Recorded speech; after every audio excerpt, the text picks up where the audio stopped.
Hello. হ্যাঁ, আমি বাপি বলছি। আচ্ছা, হ্যাঁ বুঝতে পেরেছি, বলুন, মনে পড়েছে, বলুন। মানে কালকে আমার বউ ডাক্তার দেখাইতে গেছিল আর কি। হুম। তো এই ডাক্তারবাবু ওই প্রেসক্রিপশনটায় ওষুধপত্র ছাড়াও আরো অনেক কিছু লিখেছে আর কি। তো আমি হুম। কিছুই বুঝতে লাগছি আর কি। তো যদি একটু বুঝাই দিতেন তাহলে বড্ড ভালো হইতো। তো সে তো কালকেই সমস্ত কিছু বুঝিয়ে দেওয়া হয়েছিল।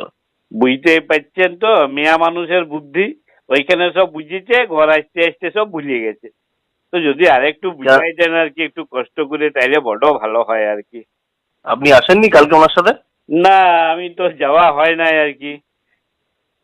আচ্ছা ঠিক আছে, তাহলে আমার এই নাম্বারটাই হোয়াটসঅ্যাপ নাম্বার, আপনি এইটাতে প্রেসক্রিপশনটা হোয়াটসঅ্যাপ করুন, আমি দেখে আবার আপনাকে একটু পরে কল ব্যাক করে বলছি।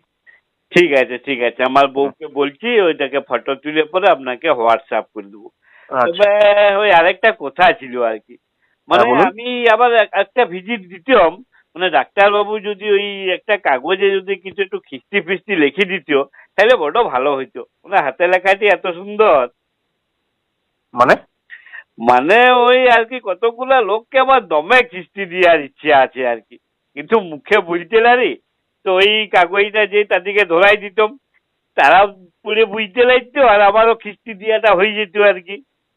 এই দেখুন, এইগুলোতে আমার মাথা গরম হয়ে যায়। আপনি এর আগের বারও আমাকে ফোন করেছিলেন, কাজের সময় ফোন করে এরকম উল্টো পাল্টা কথা বলে সময়, আপনার কি এটা স্বভাব নাকি?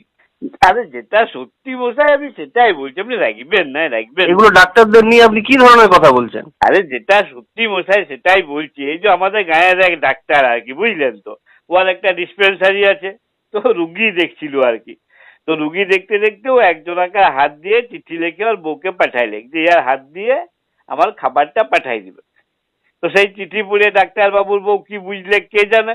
ডাক্তারের খাবারটা ওয়াকেই খাওয়াইলে, তারপরে তার কপালে একটা চুমুয়া খেলিয়ে, আর হাতে 500 টাকা দিয়ে বিদায় করলে। এই মশাই আপনি শুনুন, দেখুন, এই সকাল সকাল এসে কারোর সঙ্গে মেজাজ খারাপ করতে ভালো লাগে না। সম্পর্ক আপনি আমাকে হোয়াটসঅ্যাপ করুন প্রেসক্রিপশনটা, আমি দেখে আপনাকে বলে দিচ্ছি, ব্যাস। রাখছেন কেন, দেখুন যেটা আপনি সত্যি রাখুন তো। ও। হ্যালো। হ্যাঁ, আমি বাপি বলছি। ও হ্যাঁ, আমি আপনার ওয়াইফের প্রেসক্রিপশনটা দেখলাম, ওটা ডাক্তারবাবু কিছু পরীক্ষা লিখেছেন। পরীক্ষা? বলি হ্যাঁ। অফলাইনে না অনলাইনে? না না, ওরকম অফলাইন অনলাইনের ব্যাপার না, রক্তের পরীক্ষা। রক্তের পরীক্ষা? হুম। বলি পরীক্ষাতে পাস করাটাই ওর রক্তে নাই, সে আবার রক্তের পরীক্ষা তো ডাহা ফেল করবে তো। এমনিতেই মাধ্যমিক 7 বারে পাস করেছে। আপনি ব্যাপারগুলো বুঝুন, ওরকম উল্টোপাল্টা ফালতু বকবেন না। রক্তের পরীক্ষা, রক্তে ওনার কি আছে না আছে, কি নেই। কি আছে না আছে তো আমাকে জিজ্ঞেস করুন কেন? ওর রক্তে শান্তিতে থাকাটা ওর রক্তে নাই। সত্যি কথাটা ওর রক্তে নাই। সময়ে খাওয়া, সময়ে ঘুম, এগুলা কিছুই ওর রক্ততে নাই। আর ফেসবুক, হোয়াটসঅ্যাপ, স্টার জলসা, এগুলো ওর রক্তে মিশিয়ে আছে।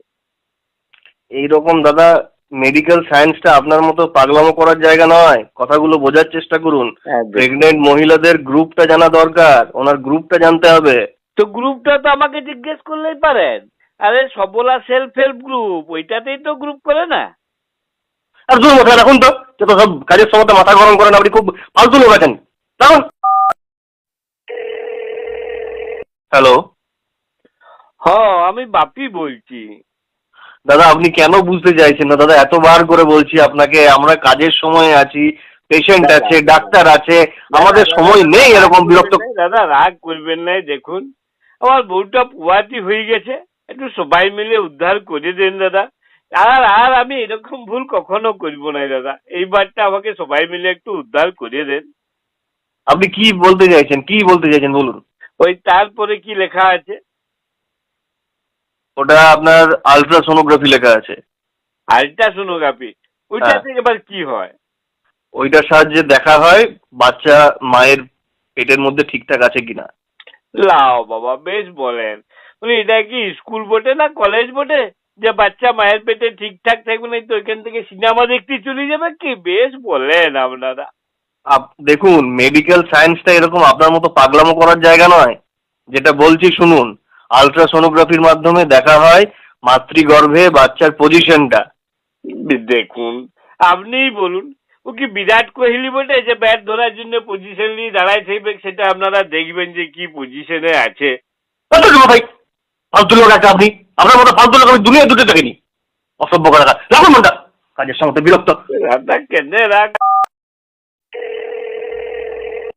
হ্যালো আমি বাপি বলছি। দাদা, আপনি কেন বুঝতে চান না দাদা? আমরা সত্যি কাজের মধ্যে আছি দাদা, আমরা ফালতু বসে নেই এখানে। না, আমি কেন? তো বিপদে পড়ে গেছি, আপনি তো বুঝতে পারছেন আমি কত বড় বিপদে পড়েছি। ওই যে ওই লাল দাগ দিয়ে লেখা আছে, ওইটা কি লেখা আছে? ওইটা আয়রন লেখা আছে, ডাক্তারবাবু লিখেছে প্রতিদিন আয়রন খাওয়াবেন ওয়াইফকে। আয়রন? ওটা কি ইলেকট্রিক আয়রনই খাওয়াবো নাকি সে কাঠের চুলার সেই ওই আয়রন গুলা খাওয়াবো? হ্যালো আমি বাপি বলছি। ও দাদা, দাদা আমি আপনার দুটি পায়ে পড়ছি দাদা, আপনার কি লগ্নে জন্ম বলুন তো? হ্যাঁ, আপনি দাদা, কেন এমনি বারবার? বিরক্ত হবেন না দাদা, তখন আমিও অনেক বিপদে পড়ে গেছি, আপনাকে তো বললাম আর করবো না এইরকম ভুল। দাদা ওই লাস্টের লাইনটা কি লেখা আছে আমাকে একটুকু বুঝাই দেন, ওই যে নিচে দাগ দেওয়া আছে। ওটা লেখা আছে stay safe and take care of the mother. মানে? মানে মায়ের যত্ন নিন, মাকে সাবধানে রাখুন, কোনো রকম অসাবধানতা যেন না হয়। একটা ছোট্ট অসাবধানতার কারণে আপনার বাচ্চার মাতৃগর্ভে মৃত্যু পর্যন্ত হতে পারে। লাও বাবা, বলি ওই একটুকু ছোট্ট অসাবধানতার জন্যই তো বাচ্চাটার জন্ম হয়েছে, ওই অসাবধানতার জন্যই তো আমার বউ পুয়াতি হয়ে গেল, আমার অসাবধানতা মৃত্যু কি করে হবে? দাদা আমি আমাকে ছাড়ুন দাদা, আমি সত্যি আমি কাজ করবো না, আমি কাজ করবো না, আমাকে ছাড়ুন দাদা, আমারও বাঁচান, আমারও বাঁচতে দিন, আপনার দরকার নেই কাজের। করবেন না, দুঃখ আমি বাঁচি।